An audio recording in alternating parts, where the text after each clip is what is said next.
Hi, I'm Kenny Mayne, and I'm here to talk to you about my new internet show, Main Street. You know, a wise man once said, you'd have to be an idiot not to watch Kenny Mayne and his new online show, Main Street. He then went on to say a few other wise things before coming back to the subject and angrily saying, let me stress again, you would have to be a real moron not to watch Kenny's show. Not my words, people. The wise man said all that. Kenny Mayne stars as Kenny Mayne in his new internet show Main Street, now playing on ESPN.com. The BS Report is a free-flowing conversation that occasionally touches on mature subjects. First of all, this is the BS Report with Bill Simmons. It might be cool, I don't know. And if it's not, I don't care. The BS Report with Bill Simmons. Bill Simmons works for ESPN. He's also named the sports guy, and he writes a comical sports column. He must be a popular dude. The BS Report. It's got a real dirty sound, like a rusty steak knife cutting through a well-aged steak. Now. Here's Bill Simmons. All right, week 14 in the NFL season. We are in the home stretch, and as always, our friend Cousin Sal is going to join us. We're going to try to pick the lines, and I have been crushing him the last 4 weeks. He picks the lines first, then he reads them to me. I pick them. We try to see who does better, and the big prize at the end of the year is going to be a Brazilian steak dinner, which will hopefully make both of us throw up. Sal, how you doing? What's happened, Bill? I'm already throwing up that it's week 14. I didn't realize until you said that. Wow, we're getting close to the end, aren't we? Yeah, it's kind of sad because, now it gets into the Saturday games and Christmas shopping and the wheel, all of a sudden it's round one. And lots you wonder of what fights, happened. the wives trying to watch the Saturday games, avoiding responsibility. Well, you go to Jimmy's house every Sunday. Yeah. And last week, you always take your son with you. Yeah. And last week you didn't because he was bad, so he got punished. Yeah. By having to stay home. But in reality, wasn't that that's better for you, right? Yeah, the wife got punished. Yeah, it seems like your wife got punished there. It worked out. And, I got home at 5:30 because the traffic was terrible, and I knew she was going to be mad. I was late, and she just threw the baby in my arms, and, so it was bad for me the next 4 hours. But that's always good when they can't even communicate with you. It's just this icy stare of hatred followed by the handing off of the baby, It's a handoff in a 38-10 game or something. Yeah, she's lucky I caught him, too, because I had seen more drop passes in that Patriots-Steelers game. It's a creature habit after a while. That's true. If you had the Randy Moss jersey on, you might have just dropped him. That's right. So, fantasy season ended, regular season, week 13. You did make the playoffs.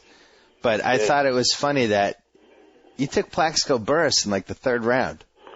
I did, yeah. I think it's good luck when your best receiver shoots himself on a Thursday night. Because I was going to ask you that. Yeah, do you feel like that's a good sign or a bad sign? I do. I'm hoping now Antonio Bryan will do the same, and we can move on from there. Yeah, I had no business winning this week, and I needed to win to make the playoffs and outscore our friend Dave by 36 points or something, and I did all that, but. Yeah, this Plaxico thing is crazy. It's really crazy. Well, what's your career fantasy record when your best receiver shoots himself in the leg right before the playoffs? Right now, it's 1-0, and I hope to build on that. That's good. I don't know. He's getting a lot of crap for it, but in the old days, that's what you did. If you had a hamstring injury, you shot it. You take a 40 and just shoot it off, and everything's better. Well, it seems like the Giants are going to dump him for the season, put him on that whatever that list is called where you're not allowed to play anymore. Yeah. And they're going to try to prove that they don't need him, they can win without him. Are you going to do the same, or are you going to just keep him on your roster? I will keep Plax on my roster and hold him up there as an example for the rest of Team Salivation to look at of what not to become. But I actually think the Giants, this sounds crazy, but it seems like Eli is trying to make a name for these other receivers now that are he was handing off between I can't even think of Jacobs and Ward were getting 40 carries a game, and now he's airing it out a lot more. So Eli was really good in that last game. Yeah, and it's not like he's got a variety of A-list receivers. Mm-hmm. Yeah, I know. I would say his receiving crew without Plax is probably in the bottom 10 of the league. But I agree. I just love it because I have so many Giant fans that just make fun of T.O. and what a cancer he is. And the guy overdosed on vitamins. It's the worst thing he did. And Burris has illegally owned a gun, and oh, what a thug. The Giant fans can eat it, as far as I'm concerned. And he's had 2 temporary restraining orders. Yeah. This year, and and what was the other thing that happened? He got suspended because he missed. Yeah, he's a whole other level than Owens and Moss. I think he left his son with his wife and went to watch football at his cousin's house with the other friends. Yeah. All right, let's hit the Week 14 lines. All right, let's do it. Oakland at San Diego Thursday night. Oh, that's a horrible game. It really is. Do they? Can they choose not to televise that? The Chargers have cost me more money than Fannie Mae and Freddie Mac. They're the worst, I think. I've never lost so much on a team as I have the Chargers. Yeah, them in Jacksonville. And I thought Philly, but somehow Philly came through on Thanksgiving night. But we said last week in the podcast, those were the 3 teams that just keep roping people in. And, of course, the Jags roped me in last night. Yeah. And I just said, then maybe they'll have some pride. No. Yeah. This Oakland-San Diego game's terrible, though.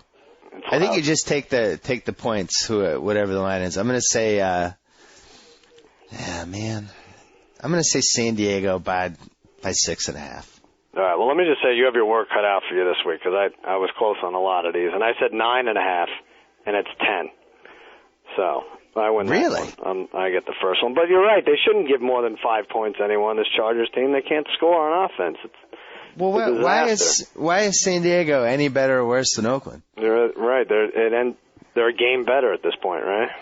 4-8 to 3-9. I just thought I had that Chargers game in the rotation in the late games, and that team just looks like they've quit on their coach and they've quit on each other. Yeah. Only Jacksonville has worse chemistry. Let me ask you this: LT or McFadden? They're battling it out for the first pick in the 4th round of fantasy. Is that how you think it is right now? McFadden goes ahead of LT. Wow. We talked about this last week, and after watching LT last week, yeah, we said Turner and LT, but McFadden and LT, really. I don't know if LT goes in the first 3 rounds. Oh man, well, he was. He's claiming it's turf toe still, right? So that's the only positive for him. Well, we watched the Dallas Thanksgiving game together. And that random rookie you guys brought in, who I didn't even know who he was, and he had that great cutback on that one run, and we were saying that's the kind of move that Tomlinson hasn't made in 2 years. Yeah, you're right. He just doesn't have it, and he's when you look at his career, he's had a lot of. What is he, 5th all time in touchdowns? And he secretly has some miles on him. What happened to these guys? Priest Holmes, LT, they just disappeared. They're like 42-year-old centers in basketball. I have an idea what happens. They repeatedly get hit by guys who weigh 350 pounds. Yeah. I don't think your body's meant to do that. All right, what's next? Minnesota at Detroit. These are the Sunday games now. This is Detroit's last chance, really. That's what I'm looking at. I'm still alive in a suicide pool, miraculously, where you pick a winner every week and then you can't take that team the rest of the year. And would you take the Vikings here, or is it too scary? I think it's too scary. Yeah. I think it's too scary. I told you I placed a wager on, although I wrote it incorrectly in the email, but I said the Lions going undefeated. Obviously, that's impossible. But winless. The odds were pretty good, 9-5. It's going to happen, isn't it? It's probably going to happen. What do you think this line is? It's at Detroit? 10.5. All right, I get this one, too, because I said 10, and it's 9.5. Opened at 9.5. You dick. So, this is the final time they'll be lower than a 10-point spread, and it's barely. I think 9-7 wins that division.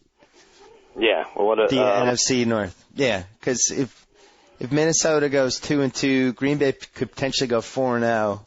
I'm not counting out Green Bay. I can't count them out at 5-7. They've been in too many of these games. Yeah, I still feel like they're involved. They are much better than their record is. They've had the worst losses. Go ahead. Philly at the Giants.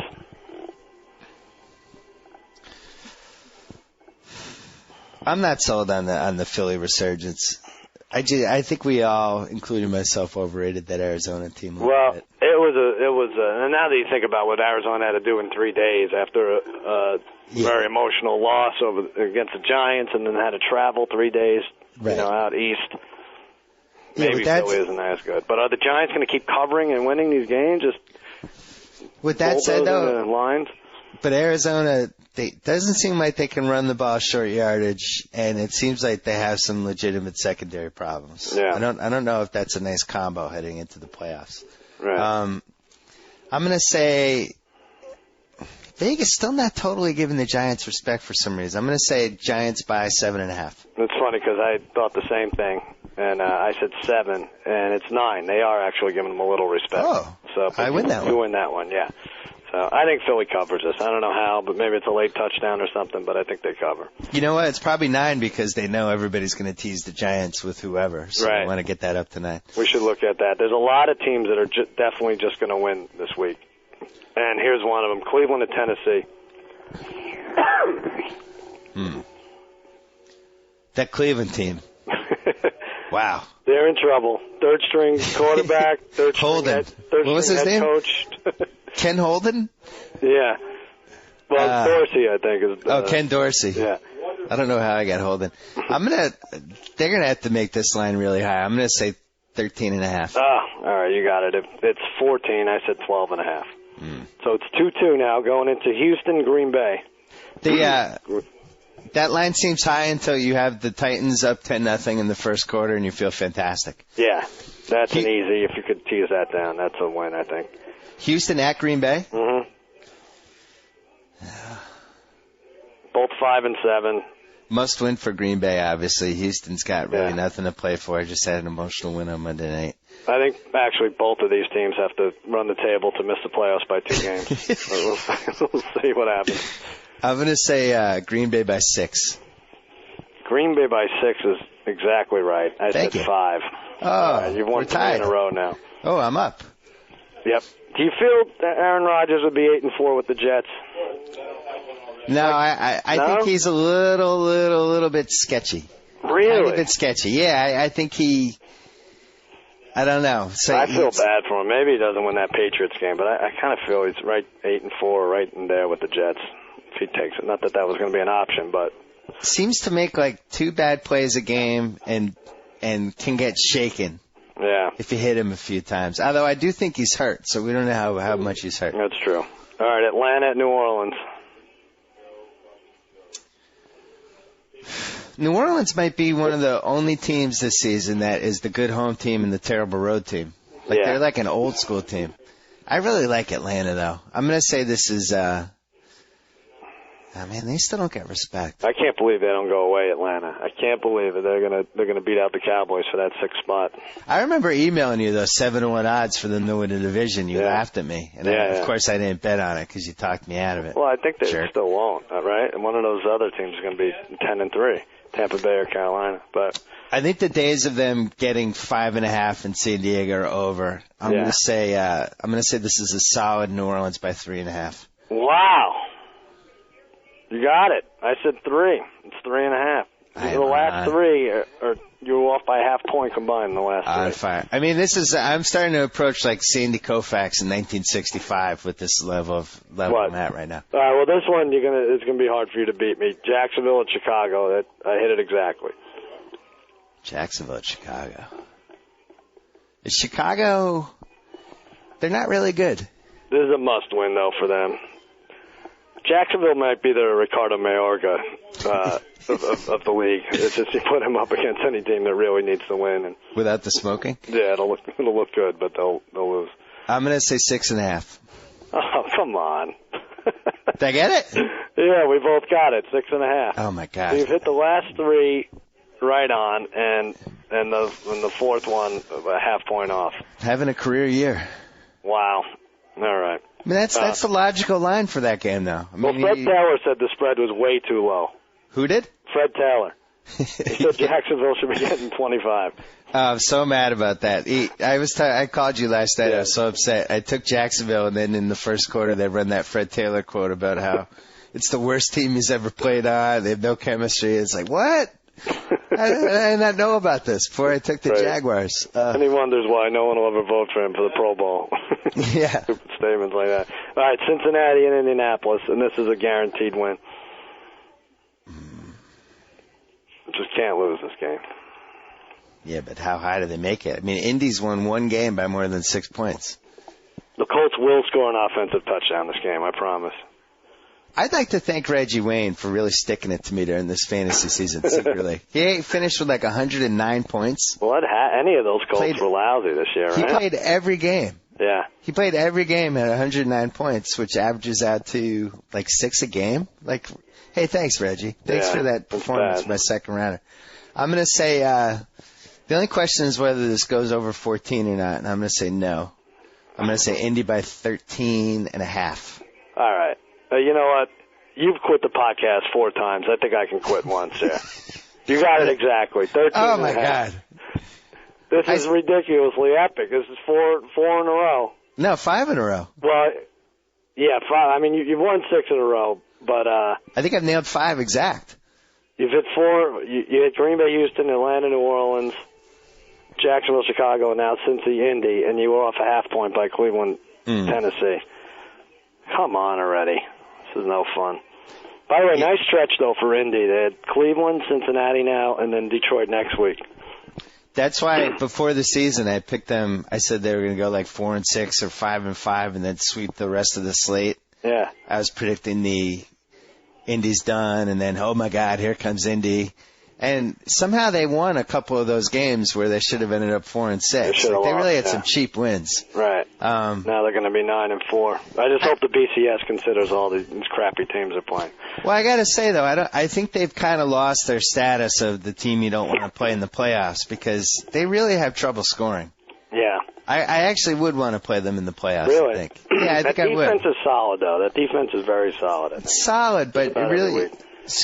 You score 24 points, you're going to beat them. Yeah.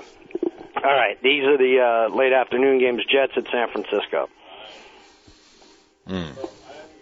What do we make of this league where Buffalo beats Kansas City by 30, and then they score 3 points at home to San Francisco, who just got killed by the Cowboys? I don't know. And the Broncos lose to Oakland at home, but then go and beat the Jets by 21. Yeah. It's a little ridiculous. The Jets lose to the Raiders, and the Broncos lose to the Raiders. I'm going to say... TJ, that's why they play the games. This has to be double figures, and I'm going Jets by 11.5. Okay, well, your streak has come to a crashing halt here. Uh-oh. I said 6, and it's 4.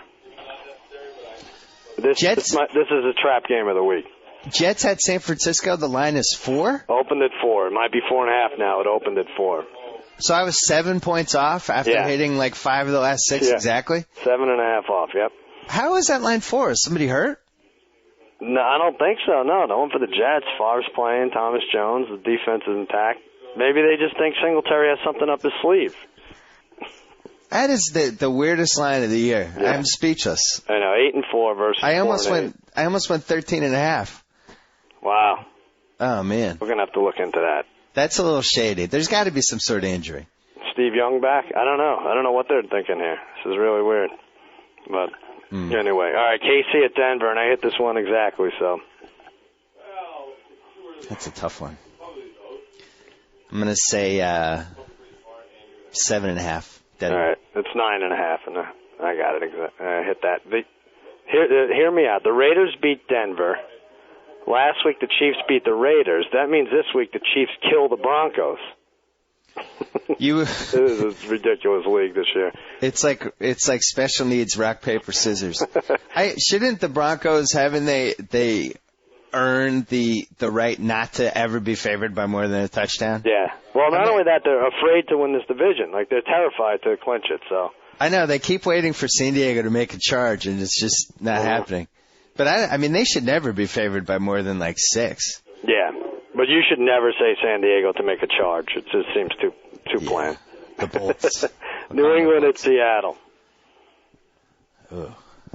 It looks like the Patriots might consider letting Tom Brady come back and start next year.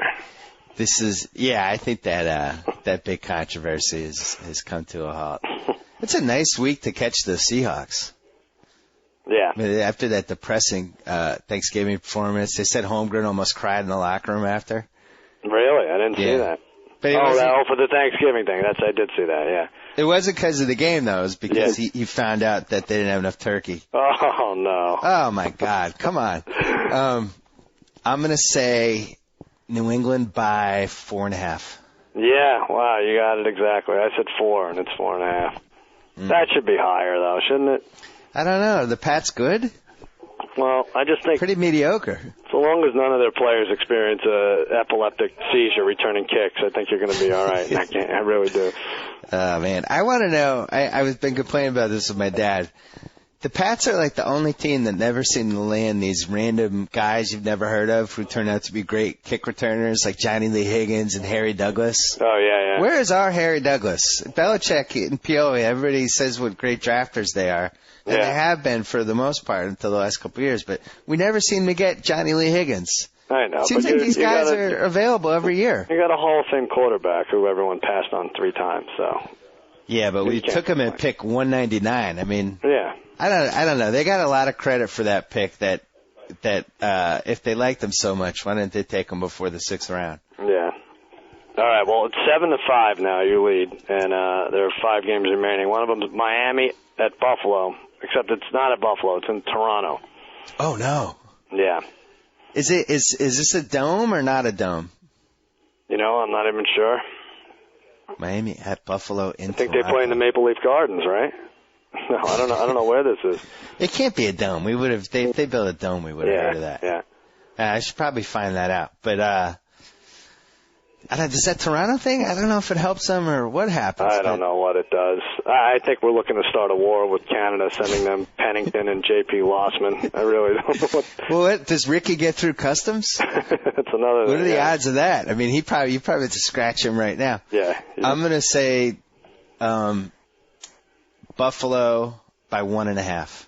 Oh, come on. I mean, let me get that one at least. I said 2 and it's 1, so. Yes. This is really crazy. All right, it's 8 to 3, 4, 5, 6, 7, 8 to 5, including ties, and I got this one on the nose. Dallas at Pittsburgh. I hate this matchup for us. I hate it for the Cowboys. Yeah, but though, I really think Pittsburgh on that field is neutralized a little bit. It's the worst field for them. Yeah, Lombardi's been talking about Mike Lombardi, who we just had on the podcast. He's been talking about this for weeks and weeks, that their field is so sloppy that it actually really hurts them because they have such a fast defense. Yeah. As long as they have that chick that runs around with the ponytail, hitting everybody late and crossing himself, I think it's going to be trouble. Jacqueline Tatum. That's right. I think he likes to go by Jackie, but I'm not sure. Yeah, don't call him Jack. Oh, you think he likes to call it? Interesting. Yeah. I'm going to say Pittsburgh by 3. Yep. This is a record for the dead-ons. It really is. 1, 2, 3, 4, 5, 6. You hit 6 exactly. And I got that one too, but I wish we had the Elias Sports Bureau keeping track. Yeah. But I mean, that's a logical 3-point game. Those teams are dead even. I guess you can't give it one way or another. But if DeMarcus Ware doesn't play, we don't have a chance. I know he's day-to-day as of now. I disagree. Barber, if the field is bad, I think that really helps you because you got Barber and he can just plow into the middle over and over again. You weren't impressed with Big Ben a little? I mean, he really is kind of poised in the pocket for when he's not rushed at all. That's true, but in the first half of that game, they did not play well, and the Pats really should have been up by 2 touchdowns, and they just, let them hang around, and then I think what happened. But I didn't think Pittsburgh came out firing on all cylinders, that's for sure. All right, well, I hope you're right. St. Louis at Arizona. See, this is the kind of game Arizona wins. It's a lot of... Yeah. Arizona, yeah, they should. Arizona, yeah, I think they might be the good-bad team. I thought Philly was the good-bad team, but they just might be bad. But I think Arizona is the good-bad team that beats up on the other bad teams. So I'm going to say, although the Rams did show a little friskiness last week, I'm going to say Cards by 9.5. All right, I get this. It's 13.5. I said 11.5. So. Wow. Yeah, I don't think St. Louis actually they covered last week, St. Louis, right? I don't think that Cards defense is good enough to be favored by that many. There's no fantasy receivers I'd rather have this week than Bolden and Fitzgerald. If you have those guys, either of them on your roster, you should start them. That's your expert opinion? Yeah, that's what I'm going to say. And you start Steve Breston, too, I think. Yeah, why not? Yeah. Washington at Baltimore Sunday night. I like this game. A flex game. Oh, they did move it. Yeah, they flexed this one. I like when they flex. Mm. Yeah, this is a good game. It feels like it should be a big rivalry, but it's not. Yeah. And I don't even think the two teams know that they're 45 minutes away from each other. Yeah, that's right. I think Washington is done. I just don't think they can score. I'm going to say Baltimore by 6. Yeah, I said 4 and it's 5, so we both get it. I think this is a game. Remember the Redskins snuck up on the Vikings? Everyone had them for dead. It was a Sunday night game last year, kind of late in the season. I could see the same thing happening here. I see. We talked about this last week. I really like the Ravens, and I thought they were in that Giants game, and it was a deceiving blowout. And every other game they've taken care of business. Oh, listen, it'd be great if they can knock the Skins out, and then that Baltimore-Pittsburgh game means something next week. If you're a Steelers fan, I think your best case scenario is, as weird as it sounds, the Ravens winning that division, Pittsburgh getting a 4 seed, then they can play. It can't be. What? Or a 5 seed, I mean. Yeah. And then they get to play on the road 3 times on a field that will help them each time versus the field they currently have. But Interesting then theory. They would just play Baltimore and Baltimore then, right? Yeah, but I think they could beat Baltimore and Baltimore. Yeah, but they'd rather have that game at home. Then they have Tennessee and Tennessee. I think they can win that. Yeah. No, believe me, I was looking for the Giants-Steelers Super Bowl odds because it could be that. It really could. But it's weird, though. If the Steelers had home games, I don't know if I'd like them as much. Yeah. Yeah, maybe not. Tampa Bay, Carolina, both 9-3. And I think I'm 0-12 picking Carolina this year. Yeah, I don't trust Every either week of these I'm teams. I feel like they're spinning their wheels and no idea if any of them are good. And I could easily see them scoring like a field goal in their home opening round game in the playoffs. Tampa really has trouble moving the ball. It's almost like an accident every time they get a first down. Well, I'm going to stick by what I did last week. I don't think any NFC South game should have a line lower than 3 or higher than 4.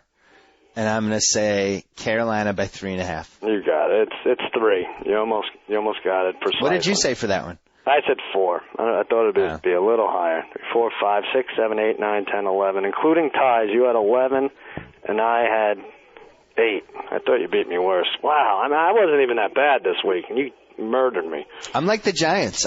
Every week I just lay the smackdown. Good. Go shoot yourself in the knee. Yeah. Anyway, we will talk to you next week. Good time. See you. All right. Bye-bye. Bye. All right. So we just wrapped up Thanksgiving week, and I don't know if you noticed, but Versus was just showing Rocky really all week. I think they just showed it for 5 days, so I had to bring my buddy Gus in because we really grew up weaned on the Rocky series. I think there was one summer when we watched Rocky IV in my basement while playing micro league baseball, an entire 162-game season, the Mets and Red Sox. I think we watched Rocky IV, would you say 30 times, Gus? That's a conservative estimate. It was just on, because HBO didn't have a ton of movies back then. No. And they would just show Rocky IV and Eddie and the Cruisers and The Karate Kid and like 3 other movies, and they would just run on a loop, basically. Pretty much. So, Rocky IV became a very important part of our friendship. And in fact, there was one year, I think, where we just communicated only in Rocky IV lines. Well, let's see, it came out in 85. Yeah. So that was, I'm going to say by 87, we were just talking, just in all Rocky lines. That was pretty much right in that late teenage wheelhouse where grab onto something and hold on. And and not by a coincidence, neither of us dating anybody during this stage. No, and also not by coincidence that on your wedding day, that was it TNT that ran the Rocky Marathon? Yeah. That's a great story. I don't know if I ever told that in a column. I was up till like 4:30 the night before. I woke up at like 7. I had 2.5 hours sleep, could not fall back asleep. I thought my head was going to explode. Finally turned on TV, and it was the beginning of a Rocky marathon. And I ended up watching, I think, the first 3 Rockies, laying in bed trying to decide whether I was going to be in the right kind of shape for my wedding, which I barely was. But I thought that was kind of an interesting wrinkle. What did you think of Versus' strategy to just run Rocky for 5 straight days? I think their programming director is a genius. I agree. Clearly, if you want to spike your ratings, no pun intended, Why not go with that route? We've talked about that for years. The NHL is really filler programming for them. Well, you see these same movies getting rotated in because The Godfather is just on AMC all the time. Obviously, these movies are getting ratings. Yes. So they know what they're doing. Like TNT shows Roadhouse for the 45,000th time. There's a reason. Obviously, the ratings are spiking up a tiny bit when these movies are on, and they're just going to keep showing them until that stops, which it never will. No, those movies actually always rate very well and probably rate anywhere from 5 to 10 times better than their hockey games. So. Yeah, I think this is what we should do with ESPN Classic. Just the 4 Rocky movies, Karate Kid, and like 3 other movies, and just on an endless loop. I emailed you on Thanksgiving morning because I was so excited and enthralled and just touched that Versus finally nailed the crucial principle of any Rocky marathon, which is do not start Rocky 2 intact. You have to cut ahead to when the ambulances are going to the hospital because we don't want to see the scene from Rocky 1 that I just watched at the end of Rocky 1. And TNT and TBS have screwed this up for, 10, 12 years. They always show the beginning of Rocky 2, which should never be shown. Versus finally nailed this, and I'd like to congratulate them. More programming genius by now. Yeah, it's about time. I can't believe it took till the tail end of 2008 for somebody to figure that out, but, they did. Now that 23 years has passed with Rocky IV, what's your single favorite, most ridiculous moment? When he decides that to best train once he arrives in Russia and he's going to go for a run, that he's wearing like winter boots, the kind that like you and I would shovel snow in.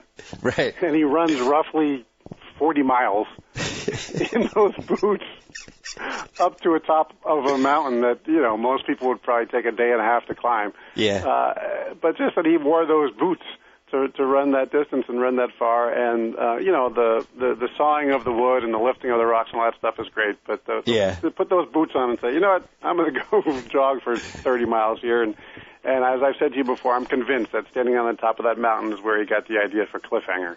Yeah, that's an interesting theory, and I think you're right. You know what would have been interesting is if they had to postpone the Drago fight because Rocky had gotten frostbite from pneumonia, from climbing the Russian version of Mount Everest, wearing only a ski parka and boots. You're right. That might have been. See, for me, it's still the most far-fetched is that he takes the fight in Russia on Christmas Day for no money. I just can't get past that. Like, at least say I'm devoting my $10 million purse to fighting, leukemia. Yeah. Like, you're not getting any money. Like, obviously somebody is making money from this fight, Rocky. Like, you don't want it. You don't want any money. Yeah, but that was all right in the aftermath of basically the murder of his friend. So, he wasn't thinking straight at that point. By the time he got to Russia, he had time to clear his senses and, think about it. But he still put the boots on. Another very improbable scene. Apollo's basically dead in the ring. He's lying there. He's in a coma. Rocky is cradling his head, and his head's kind of falling off to the side. Like, he's not even doing a good job of cradling him. There's 5,000 people in the ring. They're interviewing Drago. There's no medical attention for Apollo. Like, none. There's apparently no medical personnel at the hospital. The first heavyweight fight in history where there weren't any doctors at ringside.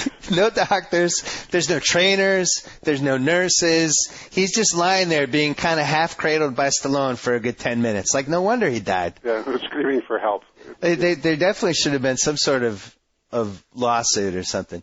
Obviously the Russian crowd turning against Drago and rooting for Rocky has to rank up there. But what's great is if you go back and you go to YouTube and watch the trailer for this movie, the first time you hear movie trailer voice guy say something, he's like, he could have basically says Rocky should have prevented his friend's death.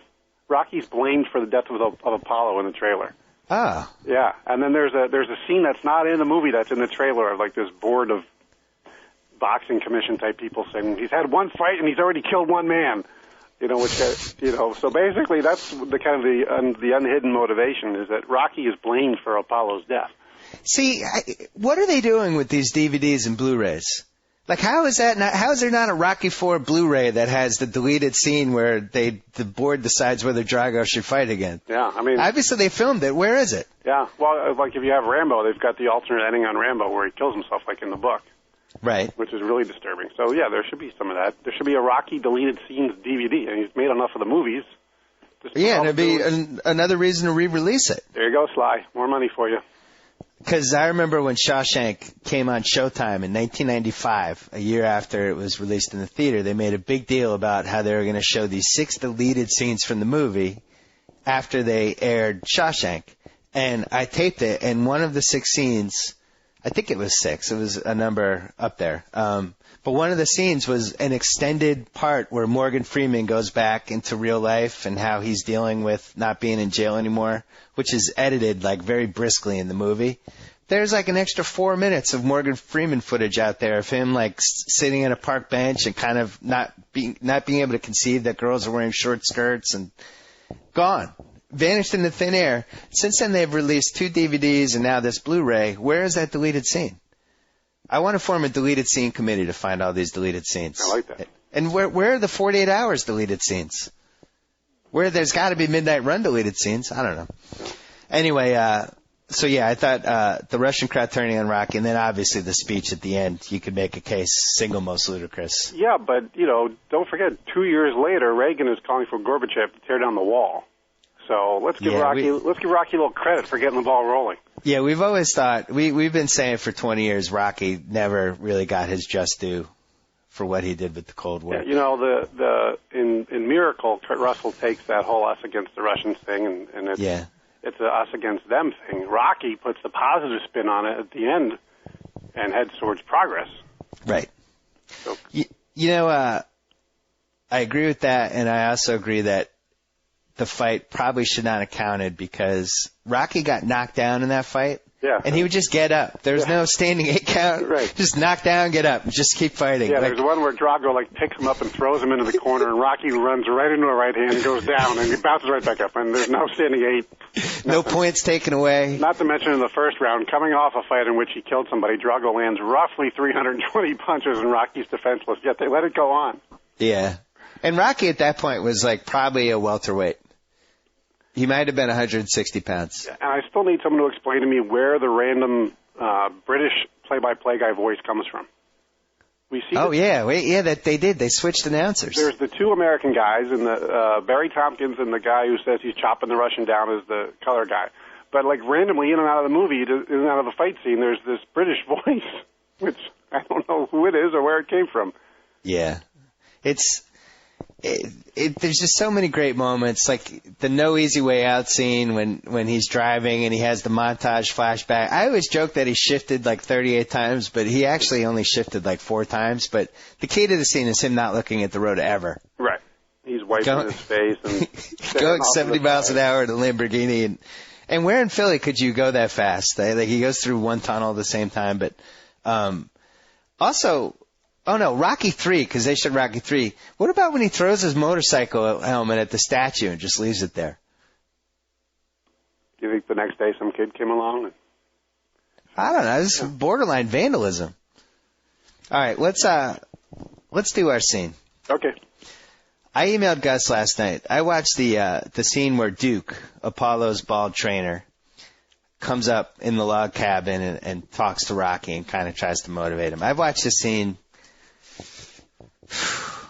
maybe 200 times. I don't know. I can't even put a figure on it. And it's right up there with one of the great inspirational sports movie scenes of all time. Would you agree? Yeah, I've got it just ahead of Pacino in Any Given Sunday and Kurt Russell in Miracle. What about the chef in Vision Quest? The Pele speech. I think that was most underrated. He's probably 4 or 5. I mean, that's a great list. I know we don't have time to go through it, but again, Apollo is coming to tell him that you have to avenge Duke. Duke is coming to tell him you have to avenge what is basically my son's death, and by the way, represent the entire country by defeating this undefeatable man. And also, they're in this weird log cabin, and there's a little bit of a Brokeback feel, just a smidge, just like maybe 1% of two guys not wearing a ton of clothes. in some random log cabin out of nowhere. You didn't feel that? No, I did. Maybe it's because Paulie's downstairs listening to the Chipmunks. All right, you're going to play the part of Rocky, and I'm going to play the part of Duke. Okay. I'm going to play this straight. We talked about doing this different ways, but I think I'm going to play straight. Don't forget to slur your lines and mumble as Stallone. Well, that's the beauty. I've watched this scene a few times in preparation, and really the beauty of Stallone in this scene is that he only says like 3 words for each sentence that he speaks. Yeah. And he morphs them all into one word. Yeah, and the awkward conversation in the beginning is also fantastic. Yeah. All right, let's do it. Okay. Knock, knock, knock. Champ, can I come up? Sure. How you doing? Pretty good. Some kind of weather we're having. It's pretty rough. But for what you have to do, it's good. Toughen you up. I guess so.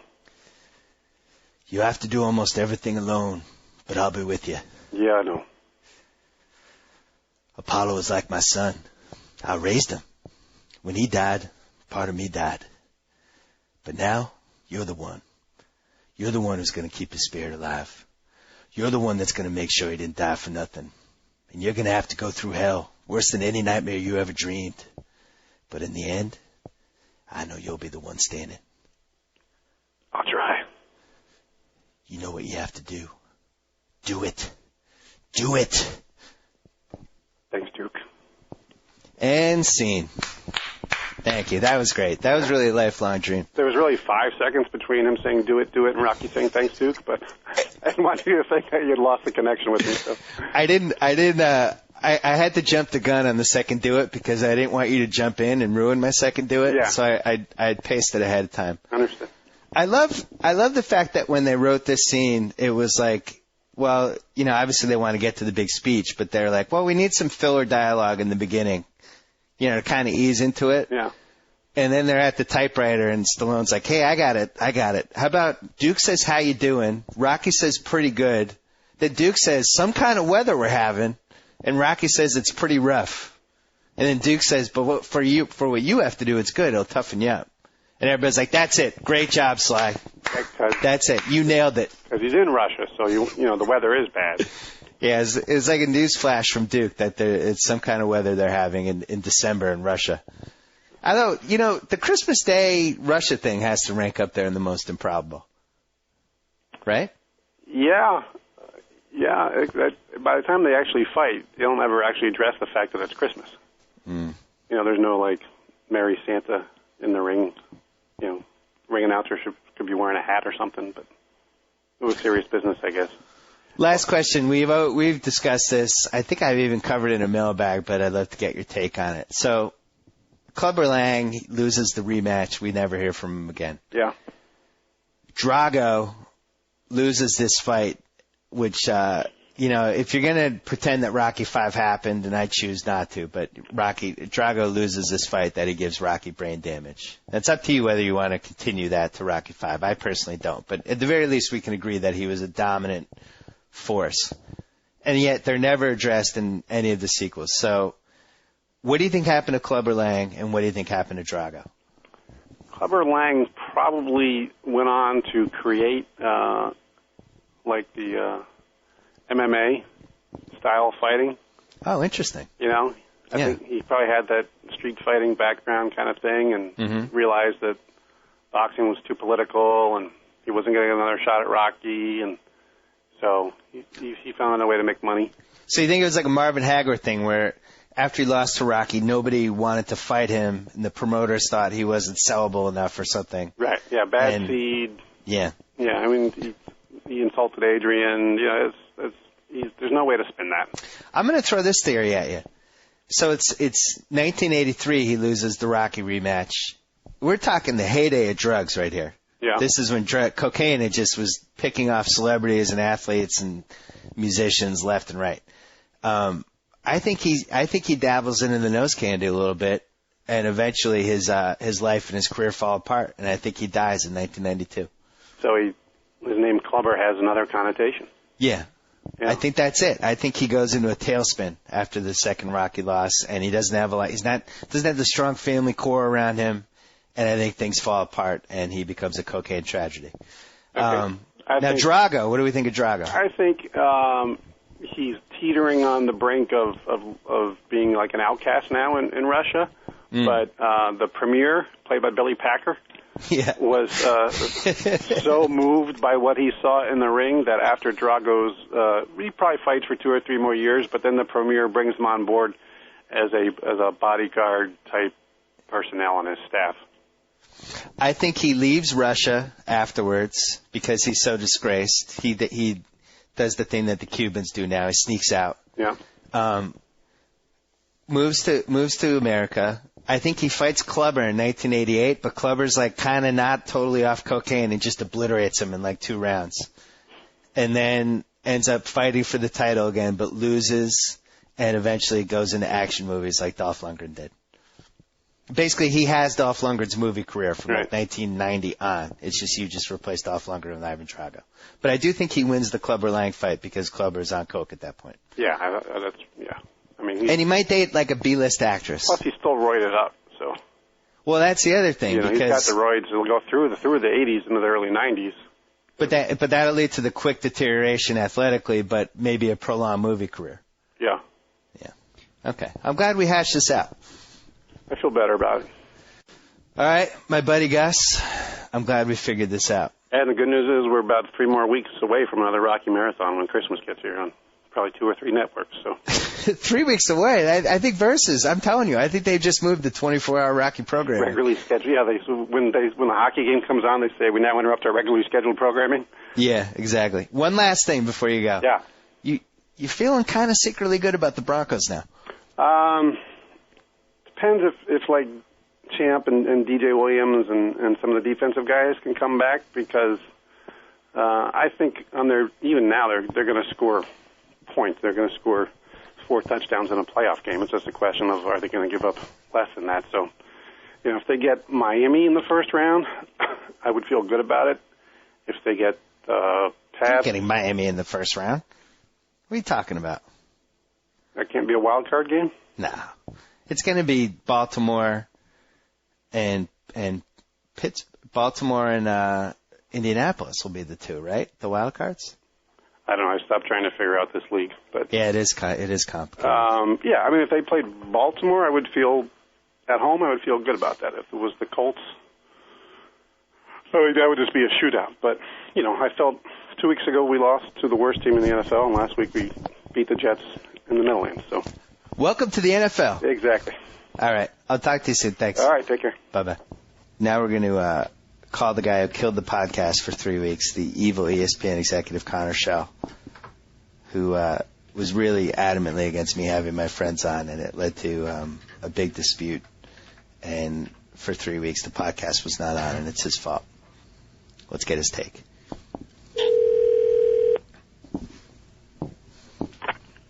Connor Shell's office? Yeah, Bill calling for Connor. Hi, Bill. Connor's on his other line. Hang on just 1 sec. Okay. Oh, this will be good. Time to get the anticipation building up. I'll be right there. Hang on just 1 sec. Okay. Bill? Hey, what's happening? How are you? I'm good. How are you? Good. You're on the podcast right now. Really? America wants to know why you kept the podcast off ESPN.com for 3 weeks, and whether you regret the decision. Once again, this is totally unfair. Why is it unfair? Do I have any authority at all over your podcast? I'm just a listener. I don't know. Do you? No. All I know is it wasn't on for 3 weeks. Do you have authority? Let's find this out. Not at all, Bill. I'm just a listener who you reach out to for my thoughts, and I give them to you. I don't hold back from you. Okay.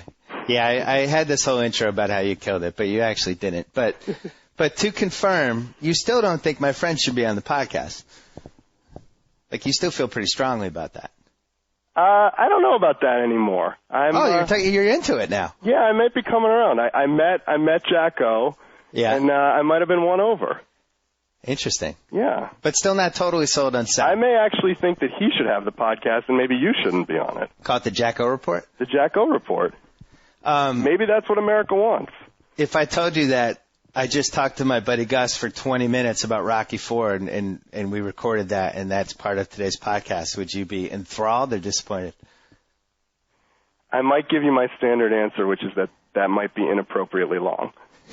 Inappropriately long. Yeah, I feel like podcasts are a short, quickly digestible medium that you may drag out a little bit sometimes. All right. So right now, what would you give my podcast, like considering all the factors, like a C+? How about a B-? A B-? Okay. No. I'll give it a B+, Bill. Thank you. It's the best podcast on the internet. But it's still too long, in your opinion, and could be a lot better. And you also think I could get better guests. Now you're putting words in my mouth. Well, you've said in the past that I maybe should try a little harder to get better guests. Bill, I listen to all your podcasts. When you told me that I should get Chris Russo, you said, you know what? All you have to do is pick up the phone and call these guys, and they'll come on, and you just won't do that. That's what you told me. I did tell you that. It's true. And in my defense, you picked up the phone and called him, and he was on your podcast, right? Well, how about this? Next week, Wednesday, NBA Commissioner David Stern. There you go, Bill. This is a big guest for me. This is the power of the sports guy. This is what I'm telling you. All right. Well, we're going to check in with you in a couple months to see if you've warmed up a little bit more on the podcast. So right now, you still sound a little lukewarm. All right. Give me some notice before you call next time. No, but it's never fun to give you notice because then you're prepared. It's much more fun to blindside you. It's totally true. I'm awful when you blindside me. All right. I'll talk to you later. See ya. Bye. So I get to sign off. Whoa. Thank you for downloading the BS Report with Bill Simmons. Too much fun. Check out more podcasts at the iTunes Music Store or at Pod Center at ESPNradio.com. Peace out.